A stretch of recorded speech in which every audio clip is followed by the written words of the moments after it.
ಸಿಸಿಬಿಯಿಂದ rave party ತನಿಖೆ ಚುರುಕಾಗಿದೆ. ಒಂದೊಂದು ತಲೆಗೆ 2 ಲಕ್ಷ ರೂಪಾಯಿ ಪಡೆದು ಬಿಡ್ತಾ ಇದ್ರು. 2 ಲಕ್ಷ ರೂಪಾಯಿ ಪರ್ ಹೆಡ್. ಏನು ಸಾಮಾನ್ಯ ಸಂಗತಿನ? 2 ಲಕ್ಷ ರೂಪಾಯಿ ಪಡಿತಾರೆ ಅಂತಂದ್ರೆ ಇವರು ಏನೇನನ್ನ ಕೊಡಬಹುದು? ಸಿಸಿಬಿ ಇದನ್ನು ಬಹಳ ಗಂಭೀರವಾಗಿ ಪರಿಗಣಿಸಿದೆ. ಅಲೋಕ್ ಮೋಹನ್ ಖುದ್ದು ಆದೇಶ ಕೊಟ್ಟಿದ್ದಾರೆ. ಇದರ ತಳ ಬುಡ ಸೋಸಿ ಅಂತ. ಹೀಗಾಗಿನೇ ಸಿಸಿಬಿ ಅಧಿಕಾರಿಗಳು ಮುಗಿಬಿದ್ದಿದ್ದಾರೆ. ತನಿಖಾಧಿಕಾರಿಯಾಗಿ ಇನ್ಸ್ಪೆಕ್ಟರ್ ಲಕ್ಷ್ಮೀ ಪ್ರಸಾದ್ ನೇಮಕಗೊಂಡಿದ್ದಾರೆ. ಪೊಲೀಸ್ ಇಲಾಖೆ ಇದನ್ನು ಬಹಳ ಗಂಭೀರವಾಗಿ ಪರಿಗಣಿಸಿದೆ. 2 ಲಕ್ಷ ರೂಪಾಯಿ ಪಡೆದು ಒಬ್ಬೊಬ್ಬರನ್ನು ಬಿಡ್ತಾರೆ ಅಂತಂದರೆ ಏನೇನು ಸಿಗಬಹುದು? 2 ಲಕ್ಷ ಯೋಚನೆ ಮಾಡೋಕ್ಕೆ ಸಾಧ್ಯನ್ರಿ? ಇದೆಲ್ಲ ಏನು ಅಂತಂದರೆ ಯಾವುದಾರೆ ಪುಕ್ಸೆಟ್ಟೆ ದುಡ್ಡು ಬಂದರೆ, ಯಾವುದಾರೆ ಈ ಕಳ್ಳ ದುಡ್ಡಿದ್ರೆ, ಅಥವಾ ಅಪ್ಪ ಮಾಡಿದ್ದು ಯಾವೊಂದೋ ತಲೆ ಹೊಡೆದು ಅಪ್ಪಗಿಪ್ಪ ಆಸ್ತಿ ಮಾಡಿಟ್ಟಿದ್ರೆ, ಬರೀ ಒಳಗಡೆ ಹೋಗೋಕ್ಕೆ 2 ಲಕ್ಷ ರೂಪಾಯಿ ಅಂದರೆ ಇಲ್ಲಿ ಎಲ್ಲವೂ ಇತ್ತು. ನರಸಿಂಹ ಭಟ್ ಹನಿ ಪಾರ್ಕ್ನಿಂದ ವರ್ಷಕ್ಕೆ 40 ಲಕ್ಷ ಗಳಿಸ್ತಿದ್ದಾರೆ. ನೀವು ಕೂಡ ಅವರಿಂದ ಕಲಿಬೇಕಾ? ಅವ್ರ ಜೊತೆ ವಿಡಿಯೋ ಕಾಲ್ನಲ್ಲಿ ಮಾತಾಡಬೇಕಾ? ಈಗಲೇ ಫ್ರೀಡಮ್ ಆ್ಯಪ್ ಡೌನ್ಲೋಡ್ ಮಾಡಿ. ಮದಿರೆ, ಮಾನಿನಿ ಎಲ್ಲವೂ ಕೂಡ ಸೇರಿಸಿ 250ಕ್ಕೂ ಹೆಚ್ಚು ಜನ ಇದರಲ್ಲಿ ಭಾಗಿಯಾಗ್ತಾರೆ. ಡಿಜಿಪಿ ಅಲೋಕ್ ಮೋಹನ್ ಈಗಾಗಲೇ ಆದೇಶ ಕೊಟ್ಟಿದ್ದಾರೆ. ಆಂಟಿ ನಾರ್ಕೋಟಿಕ್ಸ್ ವಿಭಾಗ ಈಗಾಗಲೇ ತನಿಖೆಯನ್ನು ಶುರು ಮಾಡಿದೆ. ಸಿಸಿಬಿಗೆ ಕೇಸ್ ವರ್ಗಾವಣೆ ಆಯಿತು. ಹಲವಾರು ಸಂಗತಿಗಳು ಬಯಲಾದವು. ಶನಿವಾರ ಸಂಜೆ 5 ಗಂಟೆಯಿಂದಲೇ ಪಾರ್ಟಿ ಆರಂಭ ಆಗಿತ್ತಂತೆ. 5 ಗಂಟೆಯಿಂದ, ಶನಿವಾರ ಸಂಜೆ 5 ಗಂಟೆಯಿಂದ ಭಾನುವಾರ ಬೆಳಗಿನ ತನಕ ಒಟ್ಟು 250ಕ್ಕೂ ಹೆಚ್ಚು ಜನ ಸೇರಿದ್ರು ಅನ್ನುವಂಥದ್ದು. ಕೆಲವರು ಶನಿವಾರವೇ ಪಾರ್ಟಿನಲ್ಲಿ ಭಾಗಿಯಾಗಿ ವಾಪಸ್ ಬಂದಿದ್ದರಂತೆ. ಅಂದರೆ ಬೇಗ ಹೋಗಿ ಬೇಗ ಬಂದಿದ್ದಾರೆ. ಇನ್ನು ಕೆಲವರು ಭಾನುವಾರ ಜಾಯಿನ್ ಆಗಿದ್ದಾರೆ. ಶನಿವಾರ ಸಂಜೆಯಿಂದ ಭಾನುವಾರ ಬೆಳಗಿನ ತನಕ ಯಾರ್ಯಾರು ಬಂದಿದ್ರು ಹೋದ್ರು ಅದೆಲ್ಲದರ ಬಗ್ಗೆಯೂ ಕೂಡ ಈಗಾಗಲೇ ತನಿಖೆ ಶುರುವಾಗಿದೆ. ಬಂದು ಹೋದವರಿಗಾಗಿ ಈಗ ಶೋಧ ಕಾರ್ಯಾಚರಣೆ. ಸಿಸಿಬಿ ಇದನ್ನು ಬಹಳ ಗಂಭೀರವಾಗಿ ಪರಿಗಣಿಸಿದೆ. ಎಲ್ಲ ವಿಚಾರಗಳನ್ನು ಕೂಡ ಅವಲೋಕಿಸ್ತಾ ಇದೆ. ಶನಿವಾರ ಸಂಜೆ 5 ಗಂಟೆಯಿಂದ ಭಾನುವಾರ ಬೆಳಗಿನ ಜಾವ 6 ಗಂಟೆ ತನಕ ಈ ಪಾರ್ಟಿ. ಕೆಲವರು ಬೇಗ ಬಂದರು, ಬೇಗ ಹೋದರು. ಆದರೆ ಇನ್ನು ಕೆಲವರು ಮೋಜು ಮಸ್ತಿ ಮಾಡುವಂಥವರು, ಅದರ ಮನಸ್ಸಿದ್ದಂಥವ್ರು ನೋಡಿ ಓಡ್ತಿರುವಂಥ ದೃಶ್ಯಾವಳಿಗಳನ್ನು ನಾವು ತೋರಿಸ್ತಾ ಇದ್ದೀವಿ. GR ಫಾರ್ಮ್ ಹೌಸಿಂದ 2 ಲಕ್ಷ ರೂಪಾಯಿ ಕೊಟ್ಬಿಟ್ಟು ಹೆಂಗೆ ಓಡ್ತಾ ಇದ್ದಾರೆ ನೋಡಿ. ಎಂಥ ಸ್ಥಿತಿ ನೋಡಿ. ಸುಮ್ಮನೆ ಬರ್ತಾರಾ? ಈ ಥರ ಎಣ್ಣೆ ಅಂತೆ, ಡ್ರಗ್ಸ್ ಅಂತೆ, ಅನೈತಿಕ ಚಟುವಟಿಕೆಗಳಂತೆ.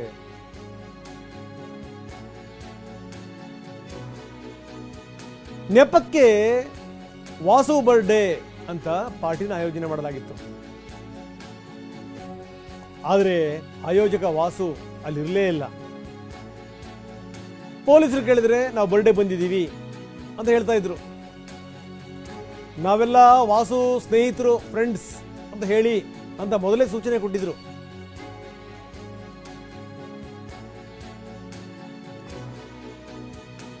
ಕೇಳಿದ್ರೆ ನಾವೆಲ್ಲರೂ ಕೂಡ ಬರ್ಡೇ ಪಾರ್ಟಿಗೆ ಬಂದಿದ್ದೀವಿ ಅಂತ ಹೇಳ್ತಾ ಇದ್ರು. ಆದರೆ ತನಿಖೆ ನಡೆಸಿದಾಗ ಅಲ್ಲಿ ಬರ್ಡೇ ಪಾರ್ಟಿನೇ ಇರಲಿಲ್ಲ. ಸುಮ್ಮನೆ ನೆಪಕ್ಕೆ, ಹೆಸರಿಗೆ ಬರ್ಡೇ, ಒಳಗಡೆಗೆ ಮಾಡಬಾರ್ದಂಥ ಕೆಲಸಗಳು. ಒಂದು ಬರ್ಡೇ ಪಾರ್ಟಿಗೆ 2 ಲಕ್ಷ ರೂಪಾಯಿ ಕೊಟ್ಟು ಬರೋದು ನೋಡಿದ್ರೆ ಯಾರಾದ್ರೂ? ಈ ರೀತಿ ಬರ್ಡೇ ಪಾರ್ಟಿಗಳಿಗೆ 2 ಲಕ್ಷ ರೂಪಾಯಿ ಇಟ್ಟು ಕರೆಸೋದು ಎಲ್ಲಾದರೂ ಕೇಳಿದ್ವಿ ನಾವು? ಆಗ್ತವೆ ಬೆಂಗಳೂರಲ್ಲಿ, ಏನು ಬೇಕಾದ್ರೂ ಆಗ್ತವೆ.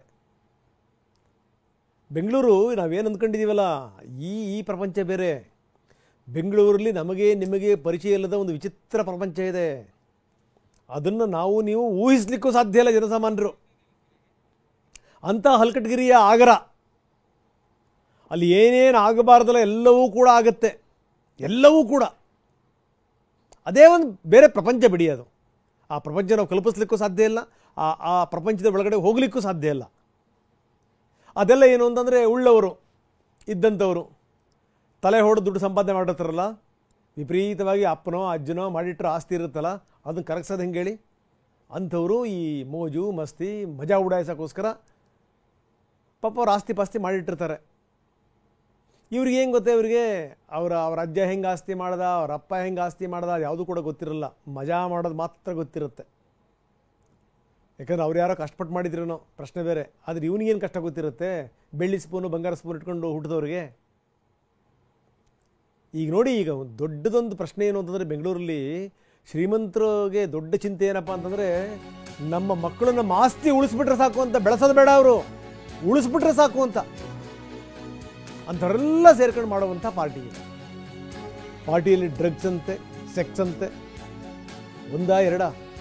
ಈಗ ಅದನ್ನೂ ಕೂಡ ಈಗ ಸಂಬಂಧಪಟ್ಟಂಥ ಅಧಿಕಾರಿಗಳು ಶೋಧಿಸ್ತಾ ಇದ್ದಾರೆ. ಯಾರಿದ್ರು ಇದ್ರ ಹಿಂದೆ, ಏನು ಎತ್ತ, ಇದೆಲ್ಲದ್ರ ಬಗ್ಗೆ.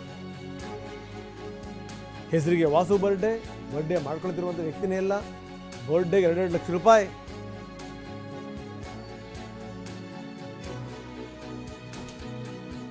ಒಬ್ಬೊಬ್ಬರ ಎಂಟ್ರಿಗೆ 2 ಲಕ್ಷ ರೂಪಾಯಿ.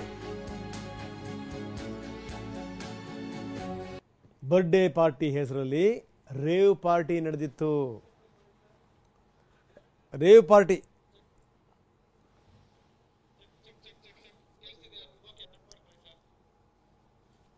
ಅಂದರೆ ಇವರ ಉದ್ದೇಶವೇ ಬೇರೆ ಇತ್ತು. ನೋಡಿ, ಈ ರೀತಿ ಅರೆ ಬರೆ ಬಟ್ಟೆ ಹಾಕ್ಕೊಂಡು ಪಾರ್ಟಿಗೆ ಬರೋ ರೀತಿ ನೋಡಿ ಹೆಂಗಿದೆ ಅಂತ.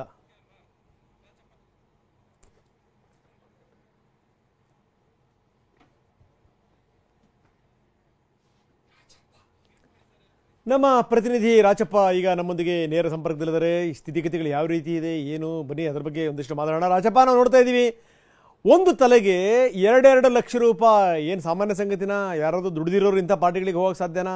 ಸೊ ಇನ್ನು ಹೋಗಿರುವಂಥ ಪುಣ್ಯಾತ್ಮರು ಎಂಥವರು, ಜೊತೆಗೆ ಅವ್ರು ಮಾಡಿರುವಂಥ ಹಲಕಟಗಿರಿ ಎಂಥದ್ದು, ಇದೆಲ್ಲದೂ ಕೂಡ ಬಯಲಾಗ್ತಾ ಇದೆ. ಪ್ರಶ್ನೆ ಬೇರೆ, 2 ಲಕ್ಷ ಪಡೆದು ಬರ್ಡೇ ಪಾರ್ಟಿಗೆ ಹೋಗೋದನ್ನೆಲ್ಲರೂ ಕೇಳಿದ್ವಿ ನಾವು. ಬರ್ಡೇ ಪಾರ್ಟಿಗೆ ಆ ವಾಸು ಅನ್ನೋರ ಹೆಸರಲ್ಲಿ ಬರ್ಡೇ ಪಾರ್ಟಿ, ಹೆಸರಿಗೆ ಮಾತ್ರ ಬರ್ಡೇ ಪಾರ್ಟಿ, ಸಂಬಂಧಪಟ್ಟಂಥ ವ್ಯಕ್ತಿನೇ ಇರಲಿಲ್ಲ. 200-250 ಜನ ಸೇರಿದ್ರು. ಶನಿವಾರ ಸಂಜೆಯಿಂದ ಭಾನುವಾರ ಬೆಳಗಿನ ತನಕ ನಡೀತಿದ್ದಂಥ ಪಾರ್ಟಿ ಇದು. ಈಗ CCB ಅಧಿಕಾರಿಗಳು ಮುರ್ಕೊಂಬಿದ್ದಿದ್ದಾರೆ. ಸಾಕಷ್ಟು ಸಂಗತಿಗಳು ಈಗ ಬಹಿರಂಗ ಆಗ್ತಾ ಇದೆ.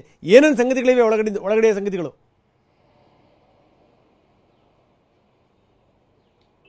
ರಂಗನಾಥ್, ಎಲೆಕ್ಟ್ರಾನಿಕ್ ಸಿಟಿ ಹೊರವಲಯದ JR ಫಾರ್ಮ್ ಹೌಸ್ನಲ್ಲಿ ನಡೆದಂತಹ ರೇವ್ ಪಾರ್ಟಿ ಪ್ರಕರಣಕ್ಕೆ ಸಂಬಂಧಪಟ್ಟಂತೆ ಈ ಇಡೀ ಪಾರ್ಟಿ ಯಾವ ರೀತಿಯಾಗಿ ನಡೀತಾ ಇತ್ತು, ಅದ್ರ ಜೊತೆಗೆ ಅಲ್ಲಿ ನಡೀತಾ ಇದ್ದಂತಹ ಅನೈತಿಕ ಚಟುವಟಿಕೆ ಏನು ಎಂಬುವಂಥ ನಿಟ್ಟಿನಲ್ಲಿ ಈಗಾಗ CCB ಅಧಿಕಾರಿಗಳು ತನಿಖೆಗೆ ಮುಂದಾಗಿರುವಂಥದ್ದು. ಅಂದರೆ ಯಾವಾಗ ಈ ಇಡೀ ಪ್ರಕರಣ ಅಧಿಕೃತವಾಗಿ CCBಗೆ ವರ್ಗಾವಣೆ ಆಗುತ್ತೆ, ಈ ಸಂದರ್ಭದಲ್ಲಿ ಆಂಟಿ ನಾರ್ಕೋಟಿಕ್ ವಿಂಗ್ ಇದರ ಒಂದು ತನಿಖೆನ ಕೂಡ ನಡೆಸ್ತಾ ಇರುವಂಥದ್ದು. ಈ ಸಂದರ್ಭದಲ್ಲಿ ಪಾರ್ಟಿಗೆ ಸುಮಾರು 250ಕ್ಕೂ ಹೆಚ್ಚು ಜನರು ಭಾಗಿಯಾಗಿದ್ರು ಅನ್ನುವಂತಹ ಮಾಹಿತಿಗಳು ಕೂಡ ಸದ್ಯಕ್ಕೆ ಗೊತ್ತಾಗ್ತಾ ಇದೆ. ಅಂದ್ರೆ ಶನಿವಾರ ಸಂಜೆಯಿಂದಲೂ ಕೂಡ ನಿರಂತರವಾಗಿ ಈ ಒಂದು ಪಾರ್ಟಿ ನಡೀತಾ ಇತ್ತು ಅನ್ನುವಂಥದ್ದು ಕೂಡ ಗೊತ್ತಾಗ್ತಾ ಇರುವಂಥದ್ದು.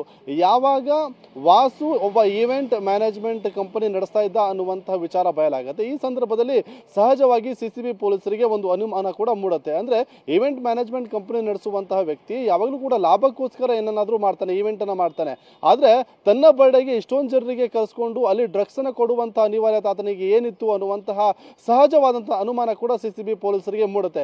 ಇದೇ ಒಂದು ನಿಟ್ಟಿನಲ್ಲಿ ತನಿಖೆ ಮಾಡಿದಂತಹ ಸಂದರ್ಭದಲ್ಲಿ ಆತ ಸುಮಾರು ಒಬ್ಬೊಬ್ಬರಿಂದ 2 ಲಕ್ಷ ಹಣವನ್ನ ಕಲೆಕ್ಟ್ ಮಾಡಿಕೊಂಡು ಅಲ್ಲಿ ಡ್ರಗ್ಸ್ ಹಾಗೆ ಏನು ಹೆಣ್ಣು ಮಕ್ಕಳನ್ನ ಸಪ್ಲೈ ಮಾಡುವಂತ ಕೆಲಸವನ್ನ ಮಾಡ್ತಿದ್ದ ಅನ್ನುವಂತ ಸಂಗತಿ ಕೂಡ ಸದ್ಯಕ್ಕೆ ಬಯಲಾಗ್ತಾ ಇರುವಂತದ್ದು. ಅದೇ ಒಂದು ನಿಟ್ಟಿನಲ್ಲೂ ಕೂಡ ಈಗ CCB ಅಧಿಕಾರಿಗಳು ತನಿಖೆಯನ್ನ ಕೂಡ ಮುಂದುವರಿಸಿದ್ದಾರೆ. ಅಂದ್ರೆ ಅಲ್ಲಿ ಕೇವಲ ಮೋಜು ಮಸ್ತಿ ಜೊತೆಗೆ ಮದ್ಯ ಡ್ರಗ್ಸ್ ಮಾತ್ರ ಅಲ್ಲ, ಅನೈತಿಕ ಚಟುವಟಿಕೆಗಳು ಕೂಡ ಅಲ್ಲಿ ಆಗರ ಆಗಿತ್ತು. ಆ ಒಂದು JR ಫಾರ್ಮ್ ಹೌಸ್ ಅನ್ನುವಂತಹ ಒಂದು ಸಂಗತಿಗಳು ಕೂಡ ಗೊತ್ತಾಗ್ತಾ ಇರುವಂತದ್ದು. ಇದು ಒಂದು ಕಡೆ ಆದ್ರೆ ಈ JR ಫಾರ್ಮ್ ಹೌಸ್ ನ ಮಾಲೀಕನನ್ನ CCB ಪೊಲೀಸರು ಯಾಕೆ ಟಚ್ ಮಾಡ್ತಿಲ್ಲ ಅನ್ನುವಂಥದ್ದು ಕೂಡ ಸಹಜವಾಗಿ ಮೂಡುವಂತ ಪ್ರಶ್ನೆ. ಯಾಕಂದ್ರೆ ಅಲ್ಲಿ ಡ್ರಗ್ಸ್ ಆಗ್ತಾ ಇದೆ, ಮದ್ಯ ಸೇವನೆ ಆಗ್ತಾ ಇದೆ, ಅನೈತಿಕ ಚಟುವಟಿಕೆ ಆಗ್ತಾ ಇದೆ. ಇಷ್ಟು ಆಗ್ತಿದ್ರು ಕೂಡ ಅಲ್ಲಿ ಏನೇ ಒಂದು ಅಹಿತಕರ ಘಟನೆಗಳು ನಡೆದ್ರೂ ಕೂಡ ಆ ಒಂದು ಫಾರ್ಮ್ ಹೌಸ್ ನ ಮಾಲೀಕ ಹೊಣೆ ಆಗ್ತಾನೆ. ಯಾಕಂತಂದ್ರೆ ನಾವು ಗಮನಿಸ್ತಾ ಇರ್ತೀವಿ ಅಂದ್ರೆ ಬೇರೆ ಬೇರೆ ಭಾಗಗಳಲ್ಲಿ. ಹಾಗಾಗಿ ಸಾಕಷ್ಟು ಅನುಮಾನ ಕೂಡ ಒಂದು ಕಡೆ ಹುಟ್ಟಾಗ್ತದೆ. ಅದ್ರ ಜೊತೆಗೆ ಈ ಒಂದು ಪ್ರಕರಣಕ್ಕೆ ಸಂಬಂಧಪಟ್ಟಂತೆ ಸಂಪೂರ್ಣವಾದಂತಹ ಮಾಹಿತಿ ಹೊರಹಾಕೋದಕ್ಕೆ CCB ಪೊಲೀಸರು ಮುಂದಾಗಿದ್ದಾರೆ. ರಂಗನಾಥ್, ಧನ್ಯವಾದ ರಾಜಪ್ಪ ತಮ್ಮೆಲ್ಲ ಮಾಹಿತಿಗೆ.